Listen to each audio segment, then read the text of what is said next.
विषय, मुद्दा या परिवर्तन समाज को कचोटता है, उद्वेलित करता है, तब शुरू होती है एक बहस। पक्ष विपक्ष में चलते हैं तर्क और जन्म लेते हैं विचार। चर्चा, बहस, तर्क वितर्क से लेकर विचार बनने तक का है सफरनामा मूल न्यूज का कार्यक्रम नजरिया। समसामयिक विषयों पर तीखी बहस, नजरिया। स्थानीय मुद्दों पर समाज का उद्वेलन, नजरिया। अगर आप भी नजरिया कार्यक्रम में सहभागी होना चाहते हैं तो आप हमें व्हाट्सएप या मैसेज कर सकते हैं। टाइप कीजिए अपना नाम, कार्य विषय की जानकारी और भेज दीजिए 9639000300।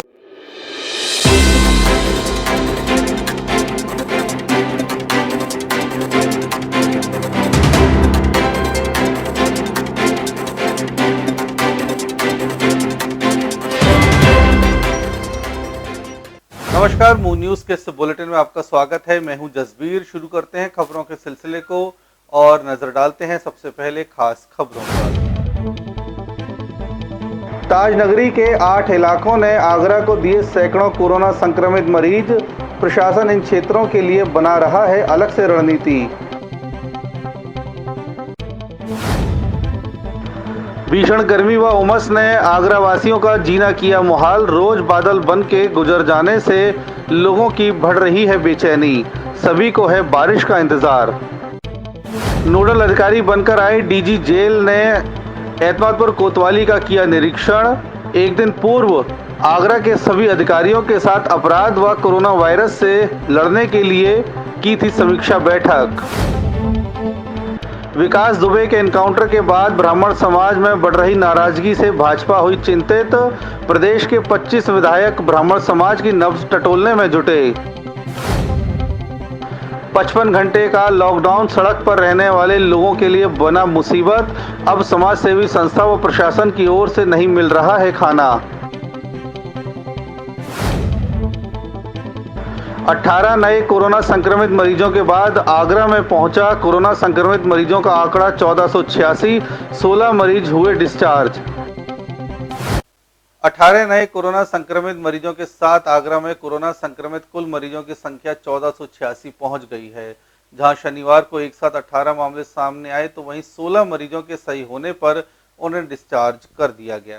पिछले कई दिनों से लगातार शहरी क्षेत्रों में कोरोना संक्रमित मरीज सामने आ रहे थे, लेकिन शनिवार को आगरा के ग्रामीण क्षेत्रों से भी कोरोना संक्रमित मरीजों की काफ़ी संख्या सामने आई है। काफ़ी दिनों बाद कोरोना संक्रमित मरीजों की संख्या 15 के पार आई और लगभग आगरा जिले में 18 कोरोना संक्रमित मरीज पाए गए, जिनमें आगरा कैंट रेलवे स्टेशन पर तैनात एक आरपीएफ कर्मी के साथ साथ 7 साल का बालक भी शामिल है। 18 नए कोरोना संक्रमित मरीज आने के बाद आगरा जिले में कोरोना संक्रमित कुल मरीजों की संख्या 1486 हो गई है। तो वहीं राहत की बात यही रही कि 16 मरीज ठीक होने के बाद डिस्चार्ज कर दिए गए, यानी अब जिले में 163 एक्टिव केस फिलहाल मौजूद हैं जिनका इलाज चल रहा है। ग्रामीण क्षेत्रों में 7 साल का एक बालक जैतपुर कला निवासी कोरोना संक्रमित पाया गया। उसे सांस लेने में तकलीफ हो रही थी और जांच करने में उसमें कोरोना की पुष्टि हुई। वहीं बहा क्षेत्र से 41 वर्षीय एक महिला भी कोरोना संक्रमित पाई गई है। इसके अलावा बरौली अहीर में 27 साल की कोरोना मरीज में पुष्टि हुई है। शमशाबाद, सेवलासराय, बिजकौली में भी एक मरीज सामने आया है। इस तरह से फिलहाल आगरा जिले में अब 1486 कोरोना संक्रमित मरीजों का आंकड़ा पहुंच गया है।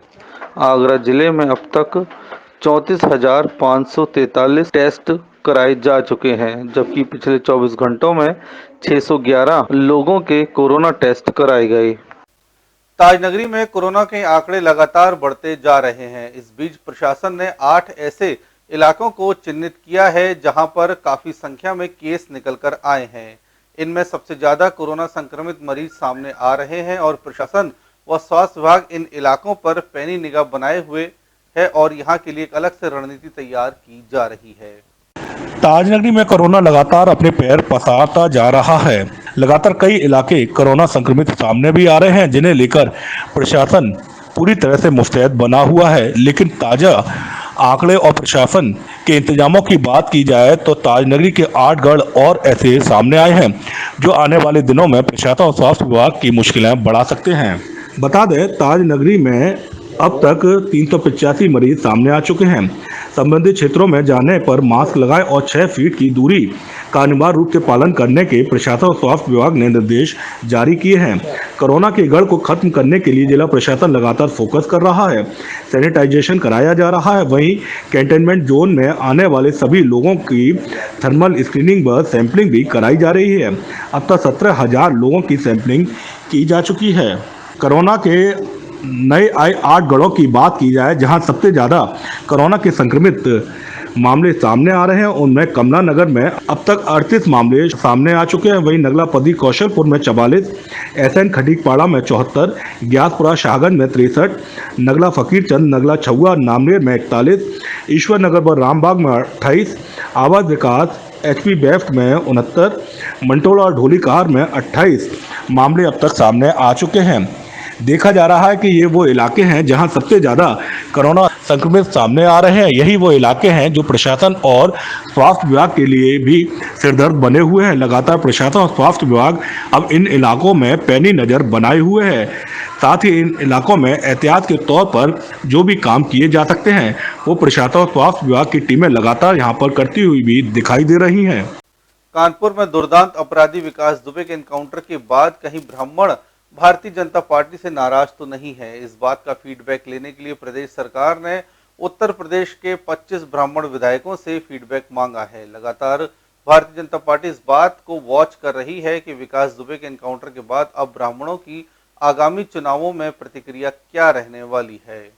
10 पुलिसकर्मियों की निर्मम हत्या का आरोपी कानपुर के विकास दुबे के एनकाउंटर के बाद प्रदेश सरकार के माथे पर चिंता की लकीरें देखी जा रही हैं।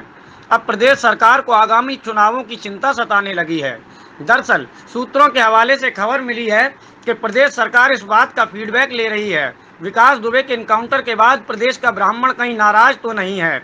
इस बात का फीडबैक लेने के लिए प्रदेश सरकार ने उत्तर प्रदेश के 25 ब्राह्मण विधायकों से फीडबैक मांगा है और यह प्रतिक्रिया जानी जा रही है कि आगामी चुनावों में कहीं ब्राह्मण करवट तो नहीं बदल लेगा, जिससे भारतीय जनता पार्टी को आगामी विधानसभा और लोकसभा चुनावों में कहीं कोई दिक्कत हो जाए। अब आपको प्रदेश सरकार की मंशा बताने जा रहे हैं। ये कहना चाहूँगा, एक क्रिमिनल मरा है, ना कि कोई ब्राह्मण। तो एक क्रिमिनल को तो जितनी उसे बुरी मारा गया है उससे बुरी सजा का हकदार था वो तो ये है कि थोड़ा उसको डिस्काउंट मिल गया पुलिस वालों की तरफ से आसान मौत देकर। नंबर 1, प्रदेश सरकार ने उत्तर प्रदेश के 25 बीजेपी ब्राह्मण विधायकों से फीडबैक मांगा। फीडबैक में कई अहम जानकारियां मांगी गई हैं। विकास दुबे के बाद प्रदेश के ब्राह्मणों का क्या नजरिया है? आगामी चुनावों में विकास दुबे एनकाउंटर को लेकर ब्राह्मण कहीं बदल तो नहीं सकता। ब्राह्मण विधायक लगातार अपना फीडबैक और प्रतिक्रियाएं दे रहे हैं। इस मुद्दे पर हमने कुछ ब्राह्मण लोगों से बात की, जिसमें लोगों का कहना है उत्तर प्रदेश में 10 पुलिसकर्मियों की निर्मम हत्या का आरोपी और दुर्दांत अपराधी विकास दुबे का जिस तरीके से एनकाउंटर किया गया वह वास्तव में काबिले तारीफ है। मगर इसके बाद पुलिस ने विकास दुबे के रिश्तेदारों पर शिकंजा कसा। 10 दिन पूर्व हुई शादी में एक महिला को जेल भेज दिया और पुलिस ने 169 की कार्रवाई में अपने आप को गलत माना। ऐसे में पुलिस और प्रदेश सरकार की कार्यप्रणाली पर कुछ ब्राह्मण उंगलियां उठा रहे हैं। लेकिन सरकार द्वारा जो उसे दंडित किया गया है, जो एनकाउंटर उस पर किया गया है और इतनी जल्दबाजी में जो किया गया है वो बिल्कुल भी गलत है। उस पर कार्रवाई होना आवश्यक था। अपराध की श्रेणी में उसका चचेरा भाई है जैसे अमर दुबे, वो भी अपराधी था, उसे भी दंडित होना चाहिए था। लेकिन परिवार के अन्य लोगों को, जैसे उसकी पत्नी को जिसकी शादी अभी 10 दिन पहले हुई थी, उसको आपके द्वारा, सरकार के द्वारा जेल में डाल दिया जाता है। ये कहीं की कानून व्यवस्था अच्छी नहीं है और कानून व्यवस्था को संभालने का जो मुख्य श्रेय जाता है वो पुलिस से ज़्यादा सरकार का जाता है। सरकार निर्देशित करती है, निर्देश देती है कि इसमें क्या करना चाहिए। तो आगामी जो चुनाव हैं या सरकार के लिए जो होंगे वो कहीं ना कहीं ब्राह्मणवाद को लेकर बाधित हो सकते हैं। इनकी जो प्रतिक्रिया रही है ब्राह्मणों के खिलाफ वो ठीक नहीं है।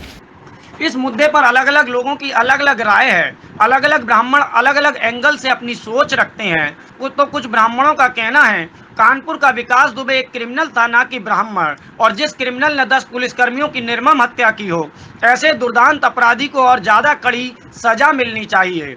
इस मुद्दे पर अलग अलग लोग अलग अपनी राय दे रहे हैं, मगर जानकारों का मानना है कि आगामी चुनावों में ये चिंगारी शोला बनकर भड़क सकती है। इरादत नगर थाना क्षेत्र के हरिनगर गांव में धर्म परिवर्तन की सूचना पर पहुंचे हिंदूवादी नेताओं ने हंगामा कर दिया। मौके से 2 लोगों को हिरासत में लिया गया है, जिसकी जांच पड़ताल थाना इरादत नगर पुलिस कर रही है। इनके पास से बाइबल व अन्य सामग्री भी बरामद हुई है। धर्म परिवर्तन की सूचना पर आरएसएस कार्यकर्ताओं ने हंगामा कर दिया। दरअसल मामला इरादत नगर थाना क्षेत्र के गांव करौधना के पास हरिनगर का है। बताया जा रहा है कि ईसाई समाज के कुछ लोग ग्रामीणों को बहला फुसला कर धर्म परिवर्तन की ओर खींच कर ले जा रहे थे। इसकी सूचना काफ़ी दिनों से आरएसएस कार्यकर्ताओं को भी मिल रही थी। सूचना सटीक होने पर आरएसएस कार्यकर्ताओं ने करौधना में हरिनगर गांव में हंगामा शुरू कर दिया। मौके में 2 लोग गिरफ्तार किए गए। इनके पास से बाइबल और अन्य सामग्री भी बरामद हुई है। हंगामा होता देख इलाकाई पुलिस भी मौके पर पहुंच गई और काफ़ी संख्या में ग्रामीण जुट गए। वहाँ पे कुछ लोग आते हैं और धर्म परिवर्तन की चेष्टा कर रहे हैं। काफ़ी समय से लोगों को गुमराह कर रहे हैं, बाइबल बांटी जा रही हैं, कुछ ऐसा ये तो आज सुबह हर रविवार को आते हैं लोग। हमने आज सुबह से अपना बंदे भेज के वहाँ पर जानकारी कराई, तो इन लोगों की प्रार्थना हो रही थी उस समय, और बाइबल बांट के पूरा गाँव को एकत्रित करते हैं। हरिनगर एक छोटा सा गाँव है। पकड़े गए लोगों से पुलिस पूछताछ कर रही है। इरादत नगर के करौधना हरिनगर गांव के लोगों से भी पुलिस ने पूछताछ की है। पूछताछ में कई अहम खुलासे हुए हैं। तो वहीं सवाल यह भी है कि बार बार हिंदूवादी नेताओं को मिल रही सूचना की शिकायत पर इलाकाई पुलिस थी, तो पुलिस ने पहले एक्शन क्यों नहीं लिया। बताया यह भी जा रहा है कि ईसाई समाज के लोगों के साथ में धर्म परिवर्तन करने वाले यह लोग कई गाँव में धर्म परिवर्तन कर लोगों को लालच भी दे चुके हैं, जिसके चलते हिंदूवादी नेताओं में तीखा आक्रोश है और हिंदूवादी नेताओं ने अपनी ओर से पकड़े गए 2 लोगों के खिलाफ तहरीर भी दी है, जिसकी जांच पड़ताल इंस्पेक्टर इरादत नगर द्वारा की जा रही है। केंद्रीय माध्यमिक शिक्षा परिषद सीबीएसई ने बोर्ड परीक्षा में कम अंक से असंतुष्ट विद्यार्थियों को बड़ी राहत देते हुए मार्क वेरिफिकेशन की सुविधा दी है।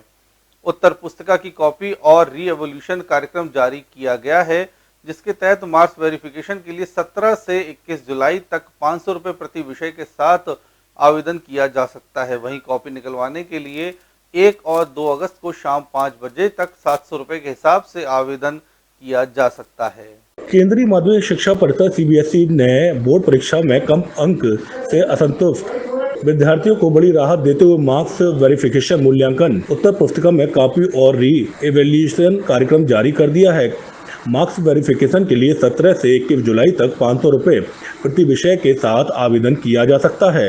वहीं मूल्यांकित उत्तर पुस्तिका की कॉपी निकलवाने के लिए 1 और 2 अगस्त को शाम 5 बजे तक 700 रुपये प्रति कॉपी के आवेदन किए जाएंगे। वहीं री एवेल्यूशन के लिए 6 और 7 अगस्त को शाम 5 बजे तक प्रति प्रश्न 100 रुपये की दर से ऑनलाइन आवेदन होगा। वहीं पूरी प्रक्रिया ऑनलाइन होगी। री चेकिंग और री वैल्यूएशन 3 चरण की प्रक्रिया है। इसमें री टोटलिंग, आंसर शीट और फोटोकॉपी के लिए आवेदन उत्तर पुस्तिका की री वैल्यूएशन शामिल है।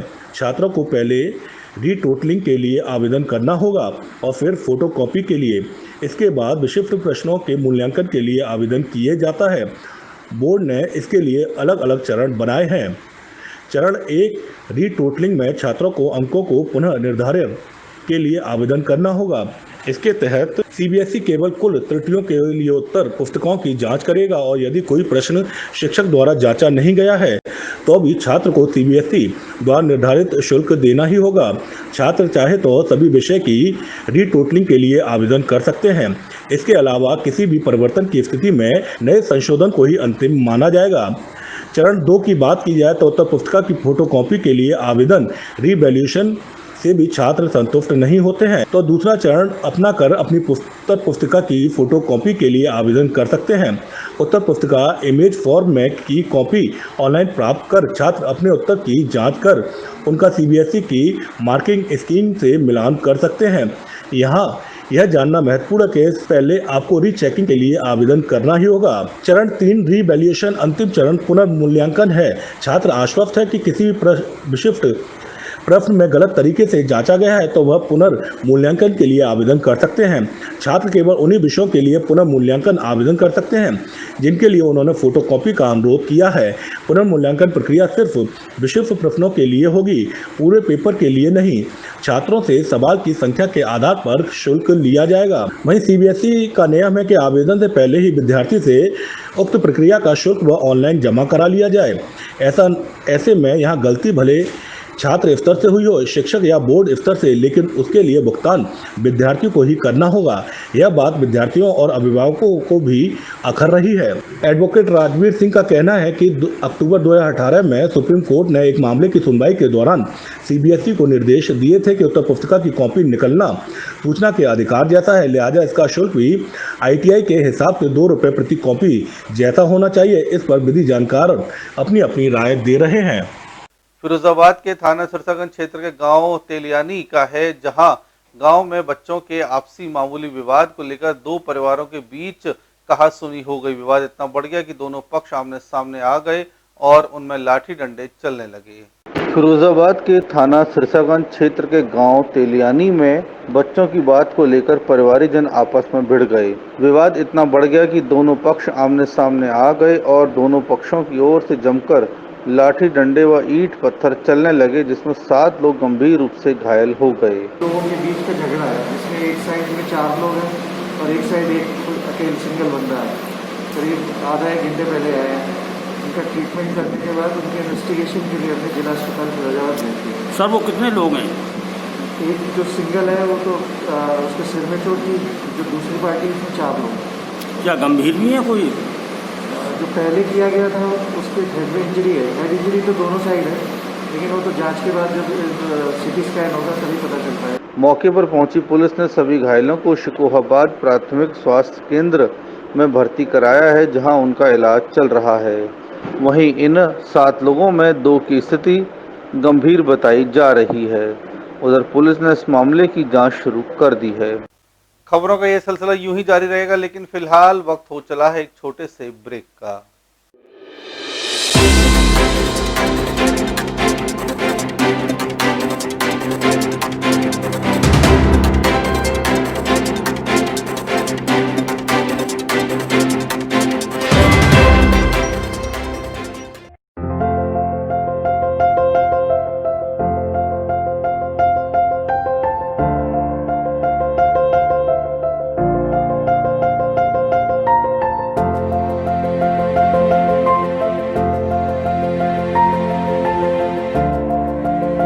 जब भी कोई घटना, विषय, मुद्दा या परिवर्तन समाज को कचोटता है, उद्वेलित करता है, तब शुरू होती है एक बहस। पक्ष विपक्ष में चलते हैं तर्क और जन्म देते हैं विचार। चर्चा, बहस, तर्क वितर्क से लेकर विचार बनने तक का है सफरनामा मूल न्यूज का कार्यक्रम नजरिया। समसामयिक विषयों पर तीखी बहस, नजरिया। स्थानीय मुद्दों पर समाज का उद्वेलन, नजरिया। अगर आप भी नजरिया कार्यक्रम में सहभागी होना चाहते हैं तो आप हमें व्हाट्सएप या मैसेज कर सकते हैं। टाइप कीजिए अपना नाम, कार्य विषय की जानकारी और भेज दीजिए 9639003002 पर। ब्रेक के बाद एक बार फिर आपका स्वागत है। खबरों के कारकों को आगे बढ़ाते हैं और नजर डालते हैं कुछ और खबरों पर। जगनेर थाना क्षेत्र में स्थित काली मंदिर के महंत पर दबंगों ने जोरदार हमला करके घायल कर दिया, जिसका वीडियो सोशल मीडिया पर वायरल हुआ है। सोशल मीडिया पर वायरल यह वीडियो इलाकाई पुलिस की कार्यप्रणाली पर भी सवालिया निशान लगा रहा है। मंदिर के महंत ने दबंगों पर कठोर कार्रवाई न करने पर पुलिस पर आरोप लगाए हैं। मंदिर के महंत पर दबंगों द्वारा जानलेवा हमले के वीडियो सोशल मीडिया पर तेजी से वायरल हो रहे हैं। यह मामला जगनेर थाना क्षेत्र में स्थित काली मंदिर नगला नब्बू का है। बताया जा रहा है कि पूर्व में भी मंदिर के महंत पर दबंगों द्वारा हमला किया गया, जिसमें मंदिर के महंत ने पुलिस प्रशासन से शिकायत की और उसके बाद दबंगों पर कार्रवाई हुई। एक बार फिर इन दबंगों ने मंदिर के महंत पर हमला करके महंत को घायल कर दिया है। दरअसल मारपीट, पत्थर फेंकने और मेहनत पर लाठी चलाने की 3 वीडियो सोशल मीडिया पर तेजी से वायरल हो रही हैं। सोशल मीडिया पर वायरल यह वीडियो 26 सेकंड, 1 मिनट 23 सेकंड और 1 मिनट 22 सेकंड की हैं। सोशल मीडिया पर वायरल हो रहे इन वीडियो में आप साफ तौर पर देख सकते हैं कि स्थानीय दबंग किस तरीके से बेरहमी से मंदिर के महंत पर जोरदार हमला बोल रहे हैं। इससे पूर्व भी इस काली के मंदिर के महंत पर भी हमला हुआ। इसमें महंत कई बार घायल हुए। लिखित तौर पर शिकायत की गई, मगर दबंगों पर ठोस कार्रवाई न होने से दबंगों के हौसले बुलंद है। महंत का आरोप है कि हमला करने वाले शातिर बदमाशों का आपराधिक इतिहास भी है, बावजूद इसके इलाकाई पुलिस इन पर कठोर कार्रवाई नहीं करती। यही नतीजा है कि बार बार दबंग हमला बोल रहे हैं।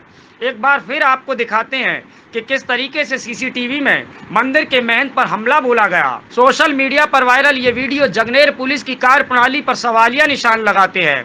साथ ही साथ इस बात पर भी सवाल उठता है कि अगर पुलिस ने इन दबंगों पर पूर्व में कठोर कार्रवाई कर दी होती तो आज यह नतीजा देखने को नहीं मिलता। सोशल मीडिया पर वीडियो वायरल होने के बाद इलाकाई पुलिस एक बार फिर हरकत में आई है, पर अब देखना होगा कि जगनेर पुलिस इन दबंगों पर कितनी कठोर कार्रवाई करती है। कोरोना संक्रमित एसिम्टोमेटिक मरीज हॉस्पिटल के बजाय होटल में हो सकते हैं आइसोलेट। शासन की ओर से जारी की गई नई गाइडलाइन के अनुसार यदि मरीज हॉस्पिटल के बजाय होटल में भर्ती होना चाहता है तो अपने खर्च पर वहां भर्ती हो सकता है। वहीं चिकित्सीय देखभाल के लिए मरीज को ठीक होने तक की फीस के रूप में एक मुश्त 2000 रुपए की धनराशि अलग से चुकानी होगी। कोरोना संक्रमित पाए जाने वाले मरीजों को हॉस्पिटल में आइसोलेशन करने के साथ साथ होटल में भी आइसोलेट होने की सुविधा उपलब्ध कराने पर शासन विचार कर रहा है। प्रमुख सचिव अमित मोहन प्रसाद की ओर से जारी पत्र में कहा गया है कि यदि कोई एसिम्टोमेटिक यानी कोरोना के हल्के लक्षण वाला मरीज खुद को हॉस्पिटल में आइसोलेट करने के बजाय किसी होटल या रिजॉर्ट में आइसोलेट होना चाहता है तो उसे यह सुविधा दी जाए, जिसके लिए शासन ने होटल के दाम की सूची भी तय कर दी है।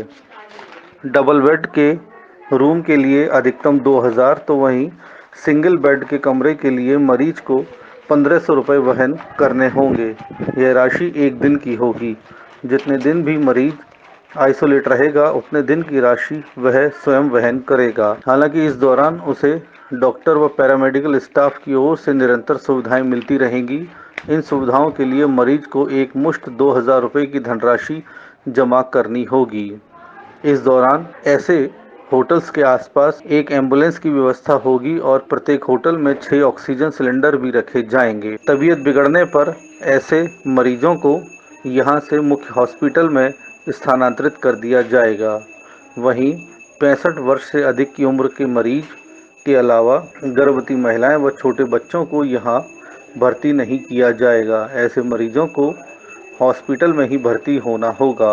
वहीं इस पत्र में कहा गया है कि ऐसे होटल्स के पास अन्य होटल या कमरों में चिकित्सीय स्टाफ के रहने की भी सुविधा कर दी जाए, जिससे कि ऐसे मरीजों को जल्द से जल्द इलाज उपलब्ध हो सके।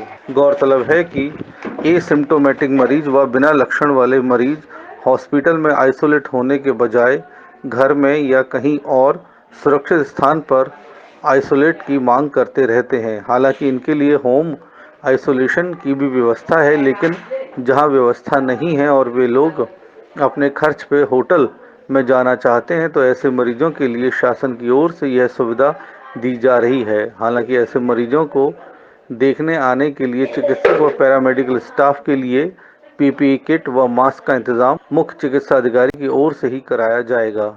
ताज नगरी में इस समय उमस और भीषण गर्मी से लोग बेहाल व परेशान है। मानसून और सावन का मौसम शुरू होने के बावजूद ताज नगरी में रोजाना काले बादल तो बन रहे हैं, लेकिन मेघा नहीं बरस रहे। वहीं मौसम विभाग की बारिश को लेकर दावे व अनुमान भी खोखले साबित हो रहे हैं। ताज नगरी में इस समय उमस और गर्मी ने लोगों को बेहाल कर रखा है। आलम यह कि रोजाना मौसम का मिजाज बदलने के साथ घने और काले बादल होने के बावजूद मेघा गरज भी रहे हैं, लेकिन मानसून में जिस तरह उन्हें बरसना चाहिए वह इस बार अब तक दिखाई नहीं दिया है। यही कारण है कि दिन में रोजाना कभी कभी तेज धूप और उमस भरी गर्मी होती है। इस दौरान ताज नगरी के कुछ क्षेत्रों में छिटपुट बूंदाबांदी भी हो जाती है, जिससे मौसम में ठंडक तो नहीं होती बल्कि उमस और गर्मी और बढ़ जाती है। वहीं इस उमस और गर्मी में बिजली की आंख मिचौली भी लोगों को परेशान किए हुए है। आलम यह है कि ग्रामीण इलाकों में तो कई कई घंटे बिजली नहीं आ रही है, तो वहीं शहर में भी ताजनगरी के कई इलाकों में दिन में कई कई बार बिजली चली जाती है। दिन में तो लोग जैसे तैसे गुजर बसर कर लेते हैं, लेकिन रात में उमस और गर्मी के बीच बिजली की आंख मिचौली लोगों को काफ़ी बेहाल और परेशान कर देती है। वहीं सबसे ज़्यादा दिक्कतें कोरोना काल में इस समय सड़क पर ड्यूटी दे रहे पुलिस कर्मियों और ट्रैफिक कर्मियों के सामने भी आ रही है। ट्रैफिक कर्मियों का कहना है कि उमस और गर्मी के बीच कोरोना के चलते इस समय उन्हें खासी परेशानियों का भी सामना करना पड़ रहा है। इस लॉकडाउन में थाना के माध्यम से कुछ अनावश्यक गाड़ियां जो लेकर के घूम रहे हैं सब, तो उन लोगों को रोका जा रहा है, बाकायदे चेकिंग किया जा रहा है। और वो लोग बताने पे जैसे हॉस्पिटल जा रहे हैं या हॉस्पिटल से वापस में कोई पर्ची दिखा रहे हैं आज के डेट में, तो उनको जाने दिया जा रहा है, अन्यथा उनका चालान किया जा रहा है, वो वापस कर दिया जा रहा है। और बिना मास्क के जो भी घूम रहे हैं उनको थाने के माध्यम से गर्मी है और उसमें भी आपको तो लोग बाहर निकले ऐसी उमस और गर्मी में भी, क्योंकि आपको ध्यान रखना है कि गर्मी में इन लोगों को नहीं, गर्मी में तो देखना ही है, क्योंकि काफ़ी गर्मी भी है और उसके हिसाब से हम लोग पहले रोकते भी हैं। तो ये देखते हैं कि छाँव में ही रोका जाए। बच्चे हैं, कोई मरीज है, उन लोगों को छाँव में ही रोक करके उससे पूछा जाता है कि उनको वापस कर दिया जाता है घर को या हॉस्पिटल को। वहीं मौसम विभाग भी मानसून के इस मौसम में बारिश को लेकर सही आकलन नहीं कर पा रहा है। मौसम विभाग जिस दिन बारिश और खासकर भारी बारिश होने की बात कहता है, वह दिन बारिश तो दूर बूंदाबांदी भी नहीं हो रही है। ऐसे में मौसम विभाग के आंकड़े और दावे भी फेल होते हुए नजर आ रहे हैं। इस बार पहली बार देखा गया है जब सावन का दूसरा हफ्ता भी खासकर सोमवार बिना बारिश के ही निकल गया हो। अमूमन पिछले कई वर्षों से देखा गया है कि मानसून खासकर सावन के पहले सोमवार को बारिश जरूर होती है और यह लगातार जारी भी रहती है। इस समय पूरे देश के कई इलाकों में जहां भारी बारिश के साथ बाढ़ और बाढ़ के हालात बने हुए हैं, तो वहीं ताजनगरी में मानसून के सूखे निकलने से लोग बारिश न होने के चलते खासे परेशान हैं। अब ताजनगरी वासी भगवान और इंद्र देवता से रोजाना बदल रहे मौसम और बार बार बन रहे काले मेघा से जमकर बरसने की प्रार्थना भी कर रहे हैं, जिससे उन्हें गर्मी और उमस से कुछ राहत मिल सके। अपराध को रोकने के लिए आगरा में नोडल अधिकारी बनाए गए डीजी जेल आनंद कुमार ने एतमादपुर कोतवाली का निरीक्षण किया और थानाध्यक्ष व सीओ के साथ बैठक की। निरीक्षण के दौरान पाई गई खामियों को जल्द दूर करने के निर्देश दिए गए हैं। आगरा के थाना एतमादपुर में उस वक्त खलबली मच गई जब आगरा में अपराध पर लगाम के लिए नोडल अधिकारी बनाए गए डीजी जेल आनंद कुमार ने एसएसपी आगरा के साथ थाना एतमादपुर का निरीक्षण किया। इस दौरान उन्होंने क्षेत्राधिकारी और इंस्पेक्टर के साथ बैठक भी की। नोडल अधिकारी ने बताया कि निरीक्षण के दौरान कुछ कमी मिली है, जिनमें जल्द सुधार के लिए निर्देश दिए गए हैं। देहात के थाने का एक निरीक्षण करना था, तो यहाँ मैं आया हूँ। यहाँ पर हिस्ट्री शीटर्स की क्या संख्या है, अपराध की क्या स्थिति है, क्राइम की क्या स्थिति है, थाना क्षेत्र की क्या समस्याएं हैं, गैंगस्टर एक्ट में कितने केसेस रजिस्टर हुए हैं, इन सारे मापदंडों पर जो शासन ने निर्धारित किया है उसकी समीक्षा की गई। और समीक्षा में ये पाया गया है कि यहाँ की स्थिति ठीक है, अपराध नियंत्रण में है। जो एक्टिव क्रिमिनल्स हैं उनको सर्विलेंस पर रखा गया है, उनका रिकॉर्ड ठीक से बनाया गया है, डॉसियर रखा गया है। हमारे यहाँ डीजीपी मुख्यालय पे जो त्रिनेत्र ऐप है उससे भी चीज़ें एक्सचेंज की जा रही हैं, डिजिटल वो बनाया गया, डॉसियर्स बनाए गए। तो अपराधियों पे नियंत्रण भी है, महिला अपराधों की भी समीक्षा की गई, पॉक्सो एक्ट के केसेस की भी समीक्षा की गई। अब ठीक कह रहे हैं, इस पर भी कवायद कर रहे हैं एसएसपी साहब, इसमें लिखा पढ़ी चल रही है। ये शायद डिसमेंटल हो गई है और इसके पीछे जगह है, तो इस पर भी कार्रवाई हो रही है। जहाँ भी होगा मतलब ये है कि अगर यहाँ नहीं हो सकती है तो किसी हाईवे पे हो, हाईवे पे नहीं हो सकती है तो फिर जगह तलाश की जाए, क्योंकि थाने के लिए अल्टीमेटली ये थाना तो नगर पालिका ऑलरेडी डिक्लेयर्ड है ये, और थाने के लिए जगह अपर्याप्त है, तो ज़मीन उसी हिसाब से लेनी चाहिए। नोडल अधिकारी आनंद कुमार का कहना था कि एतमादपुर थाने की बिल्डिंग मानक के अनुरूप नहीं है। इसके लिए एसएसपी आगरा बबलू कुमार को निर्देशित कर दिया गया है। जल्द जगह चिन्हित कर नया थाना बनाने की कवायद शुरू कर दी जाएगी। स्थानीय थाना क्षेत्र में दुर्घटनाओं के मामले अधिक दर्ज हुए हैं, इन पर अंकुश लगाने के प्रयास करने के निर्देश भी दिए गए हैं। स्कूली छात्र छात्राओं के उज्जवल भविष्य के साथ साथ विद्यार्थियों के आइडिया को निखारने का कार्य कर रहे doctor MPS group of institution के छात्रों ने शिक्षा को डिजिटल बनाने में मिसाल पेश की है और छात्रों की सहायता के लिए एक नए ऐप को तैयार कर शिक्षा जगत के क्षेत्र में सभी को राहत देने का काम किया है। Doctor MPS group of institution में बीसीए प्रथम वर्ष की पढ़ाई कर रहे छात्रों ने कोरोना वायरस को एक अवसर मानते हुए लॉकडाउन के दौरान घर में पढ़ाई की और इस समय का सदुपयोग करते हुए एक ऐसा कमाल कर दिखाया है जो न सिर्फ हजारों छात्रों की पढ़ाई में फायदा करेगा बल्कि अन्य छात्रों के तकनीकी कौशल व उनके अंदर छिपी प्रतिभा को निखार कर उनके आत्मविश्वास में भी वृद्धि करेगा। Doctor MPS group of institution भी बीसीए प्रथम वर्ष के इन छात्रों को काफ़ी सहयोग कर रहा है। इन छात्रों ने एंड्रॉयड यूजर्स के लिए एक ऐप तैयार किया है जिसका मकसद छात्रों को कॉलेज की हर जानकारी से अपडेट रखना है। इसमें कैंपस को पेपर फ्री बनाने में भी मदद मिलेगी। छात्र छात्राएं इस ऐप के जरिए संस्था में ऑनलाइन प्रवेश भी ले सकते हैं। इसे विकसित करने वाले छात्र छात्राओं में सिद्धार्थ मंगवानी, बानी जौहरी व नीरज सुखीजा शामिल हैं। इन छात्रों ने इस सॉफ्टवेयर को आईटी विभाग के हेड विकास शर्मा और इंटर्नशिप डेवलपमेंट की देखरेख में किया है। ये ऐप मैंने और मेरे दोस्त वानी जौहरी और नीरज सुखीजा ने साथ में मिलकर बनाया है। ऐप हमने हमारे teachers mister Varun Modi and mister Vikas Sharma की गाइडेंस और काफी सारी सेल्फ स्टडी से बनाया है। ऐप की क्रिएशन के काम को हम तीनों ने हमारे इंटरेस्ट के अकॉर्डिंग बांट लिया था। जैसे नीरज को राइटिंग का शौक है तो नीरज ने ऐप की पूरी राइटिंग का पार्ट संभाला है। वानी को आर्ट्स एंड डिजाइन का शौक है तो वानी ने ऐप की यूआई डिजाइन और लुक्स है ऐप का तो वानी ने संभाला। मुझे कोडिंग का शौक है तो ऐप की पूरी वर्किंग जैसे क्या कैसे काम करना चाहिए, कौन सा बटन क्लिक करने पे कहाँ जाना चाहिए तो वो पूरा मैंने संभाला। ऐप हमने पूरी इंफॉर्मेटिव बनाई है ताकि हम सारे यूजर्स को बता सकें कि हमारे कॉलेज में क्या क्या एक्टिविटीज होती रहती हैं। Recently, Siddharth Mangwani, Neeraj Sukhija and I developed an app for the college. Instead of just learning stuff straight from the book, we actually tried implementing all of our skills into this project, which is very important for a technical degree. Throughout the project, our teachers, Mr. Varun Modi and Mr. Vikas Chandra Sharma, helped us and guided us and ensured a really smooth journey. App बनाने का मकसद जब इन छात्र छात्राओं से जाना तो उन्होंने बताया कि अब वह कहीं से कॉलेज के किसी भी notice, student welfare, attendance, date sheet आदि की अपडेट जानकारी प्राप्त कर सकेंगे। अब इस ऐप के जरिए उन्हें संस्था से जुड़ी हर महत्वपूर्ण अपडेट तत्काल मिल जाएगी। स्मार्टफोन के ज़माने में यह ऐप डॉक्टर एमपीएस ग्रुप के विषय में पढ़ने वाले छात्रों को तो लाभ देगा ही, साथ ही कॉलेज के अलावा आगरा में पढ़ रहे सभी स्टूडेंट्स के लिए भी लाभदायक साबित होगा।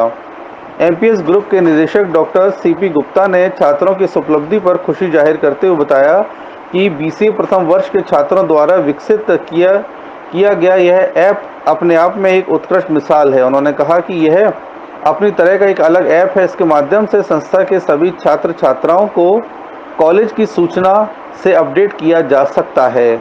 शासन की ओर से उत्तर प्रदेश में लागू की गई 55 घंटे की लॉकडाउन की व्यवस्था गरीब, असहाय व जरूरतमंद लोगों के लिए मुसीबत का सबब बनती जा रही है। प्रशासन और समाज सेवियों से सहायता न मिलने के कारण ऐसे परिवारों को आस पड़ोस से भोजन सामग्री मांग कर अपना गुजारा करना पड़ रहा है। वैश्विक महामारी कोरोना वायरस की मार झेल रहे गरीब, असहाय और जरूरतमंद लोगों की सहायता के लिए जहां शुरुआती दौर में समाज सेवी संस्थाएं और सामाजिक लोग बढ़ चढ़कर आगे आए थे, तो वहीं समय बीतने के साथ साथ समाज सेवियों ने भी समाज सेवा से अपने हाथ पीछे करने शुरू कर दिए हैं। पिछले सप्ताह उत्तर प्रदेश में लागू हुए प्रत्येक सप्ताह के 55 घंटे के लॉकडाउन के कार्यकाल में फुटपाथ पर जीवन यापन करने वाले लोगों के लिए अब मुसीबत शुरू हो गई है।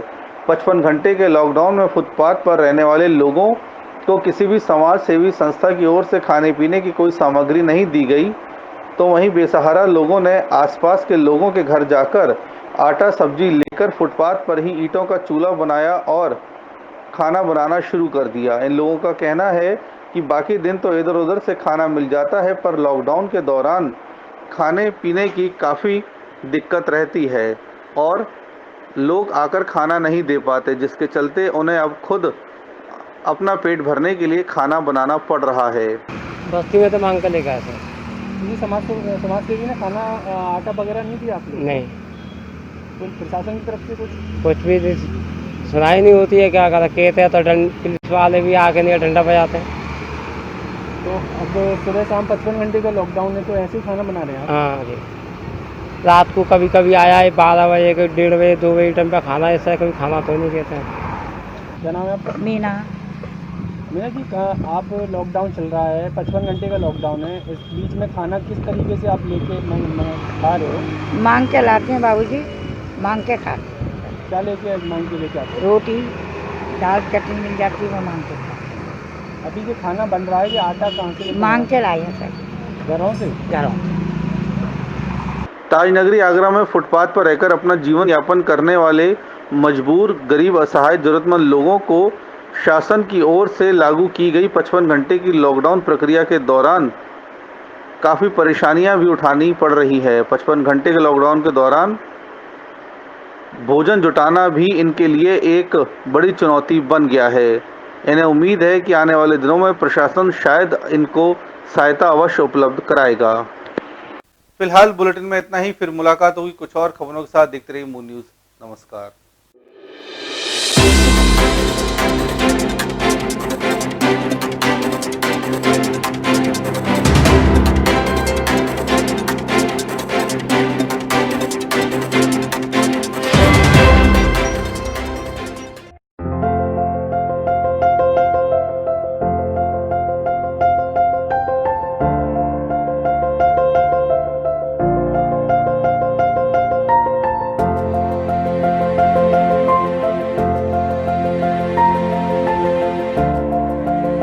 जब भी कोई घटना, विषय, मुद्दा या परिवर्तन समाज को कचोटता है, उद्वेलित करता है, तब शुरू होती है एक बहस। पक्ष विपक्ष में चलते हैं तर्क और जन्म लेते हैं विचार।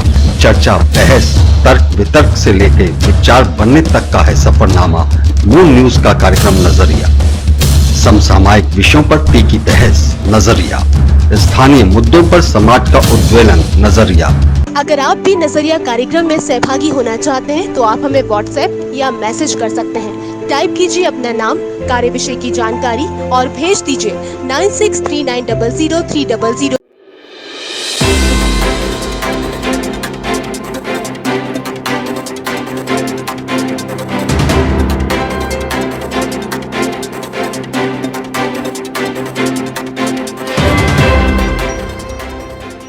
नमस्कार, मून न्यूज़ के इस बुलेटिन में आपका स्वागत है। मैं हूं जसबीर। शुरू करते हैं खबरों के सिलसिले को और नजर डालते हैं सबसे पहले खास खबरों पर। ताजनगरी के 8 इलाकों ने आगरा को दिए सैकड़ों कोरोना संक्रमित मरीज। प्रशासन इन क्षेत्रों के लिए बना रहा है अलग से रणनीति। भीषण गर्मी व उमस ने आगरा वासियों का जीना किया मुहाल। रोज बादल बन के गुजर जाने से लोगों की बढ़ रही है बेचैनी। सभी को है बारिश का इंतजार। नोडल अधिकारी बनकर आए डीजी जेल ने एतमादपुर कोतवाली का किया निरीक्षण। एक दिन पूर्व आगरा के सभी अधिकारियों के साथ अपराध व कोरोना वायरस से लड़ने के लिए की थी समीक्षा बैठक। विकास दुबे के एनकाउंटर के बाद ब्राह्मण समाज में बढ़ रही नाराजगी से भाजपा हुई चिंतित। प्रदेश के 25 विधायक ब्राह्मण समाज की नब्ज टटोलने में जुटे।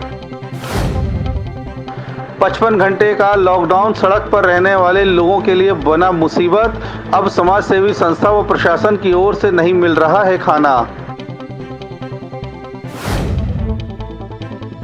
18 नए कोरोना संक्रमित मरीजों के बाद आगरा में पहुंचा कोरोना संक्रमित मरीजों का आंकड़ा 1486। 16 मरीज हुए डिस्चार्ज। 18 नए कोरोना संक्रमित मरीजों के साथ आगरा में कोरोना संक्रमित कुल मरीजों की संख्या 1486 पहुंच गई है। जहां शनिवार को एक साथ 18 मामले सामने आए तो वहीं 16 मरीजों के सही होने पर उन्हें डिस्चार्ज कर दिया गया। पिछले कई दिनों से लगातार शहरी क्षेत्रों में कोरोना संक्रमित मरीज सामने आ रहे थे, लेकिन शनिवार को आगरा के ग्रामीण क्षेत्रों से भी कोरोना संक्रमित मरीजों की काफ़ी संख्या सामने आई है। काफ़ी दिनों बाद कोरोना संक्रमित मरीजों की संख्या 15 के पार आई और लगभग आगरा जिले में 18 कोरोना संक्रमित मरीज पाए गए, जिनमें आगरा कैंट रेलवे स्टेशन पर तैनात एक आरपीएफ कर्मी के साथ साथ 7 साल का बालक भी शामिल है। 18 नए कोरोना संक्रमित मरीज आने के बाद आगरा जिले में कोरोना संक्रमित कुल मरीजों की संख्या 1486 हो गई है। तो वहीं राहत की बात यही रही कि 16 मरीज ठीक होने के बाद डिस्चार्ज कर दिए गए, यानी अब जिले में 163 एक्टिव केस फिलहाल मौजूद हैं जिनका इलाज चल रहा है। ग्रामीण क्षेत्रों में 7 साल का एक बालक जैतपुर कला निवासी कोरोना संक्रमित पाया गया। उसे सांस लेने में तकलीफ हो रही थी और जांच करने में उसमें कोरोना की पुष्टि हुई।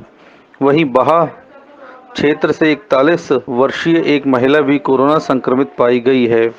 इसके अलावा बरौली अहीर में 27 साल की कोरोना मरीज में पुष्टि हुई है। शमशाबाद, सेवलासराय, बिजकौली में भी एक मरीज सामने आया है। इस तरह से फिलहाल आगरा जिले में अब 1486 कोरोना संक्रमित मरीजों का आंकड़ा पहुंच गया है। आगरा जिले में अब तक 34,543 टेस्ट कराए जा चुके हैं, जबकि पिछले 24 घंटों में 611 लोगों के कोरोना टेस्ट कराए गए। ताजनगरी में कोरोना के आंकड़े लगातार बढ़ते जा रहे हैं। इस बीच प्रशासन ने 8 ऐसे इलाकों को चिन्हित किया है जहां पर काफी संख्या में केस निकलकर आए हैं। इनमें सबसे ज्यादा कोरोना संक्रमित मरीज सामने आ रहे हैं और प्रशासन व स्वास्थ्य विभाग इन इलाकों पर पैनी निगाह बनाए हुए है और यहां के लिए एक अलग से रणनीति तैयार की जा रही है। ताजनगरी में कोरोना लगातार अपने पैर पसारता जा रहा है। लगातार कई इलाके कोरोना संक्रमित सामने भी आ रहे हैं, जिन्हें लेकर प्रशासन पूरी तरह से मुस्तैद बना हुआ है। लेकिन ताजा आंकड़े और प्रशासन के इंतजामों की बात की जाए तो ताजनगरी के 8 गढ़ और ऐसे सामने आए हैं जो आने वाले दिनों में प्रशासन और स्वास्थ्य विभाग की मुश्किलें बढ़ा सकते हैं। बता दें, ताजनगरी में अब तक 385 मरीज सामने आ चुके हैं। संबंधित क्षेत्रों में जाने पर मास्क लगाएं और 6 फीट की दूरी का अनिवार्य रूप से पालन करने के प्रशासन और स्वास्थ्य विभाग ने निर्देश जारी किए हैं। कोरोना के गढ़ को खत्म करने के लिए जिला प्रशासन लगातार फोकस कर रहा है। सैनिटाइजेशन कराया जा रहा है। वहीं कंटेनमेंट जोन में आने वाले सभी लोगों की थर्मल स्क्रीनिंग व सैंपलिंग भी कराई जा रही है। अब तक 17,000 लोगों की सैंपलिंग की जा चुकी है। कोरोना के नए आए 8 गढ़ों की बात की जाए जहां सबसे ज़्यादा कोरोना के संक्रमित मामले सामने आ रहे हैं, उनमें कमला नगर में अब तक 38 मामले सामने आ चुके हैं। वहीं नगला पदी कौशलपुर में 44, एसएन खटीकपाड़ा में 74, ग्यासपुरा शाहगंज में 63, नगला फकीरचंद, नगला छुआ नामनेर में 41, ईश्वर नगर व रामबाग में 28, आवास विकास एचपी बेफ्ट में 69, मंटोला और ढोलीकहार में 28 मामले अब तक सामने आ चुके हैं। देखा जा रहा है कि ये वो इलाके हैं जहां सबसे ज़्यादा कोरोना संक्रमित सामने आ रहे हैं। यही वो इलाके हैं जो प्रशासन और स्वास्थ्य विभाग के लिए भी सिरदर्द बने हुए हैं। लगातार प्रशासन और स्वास्थ्य विभाग अब इन इलाकों में पैनी नज़र बनाए हुए है।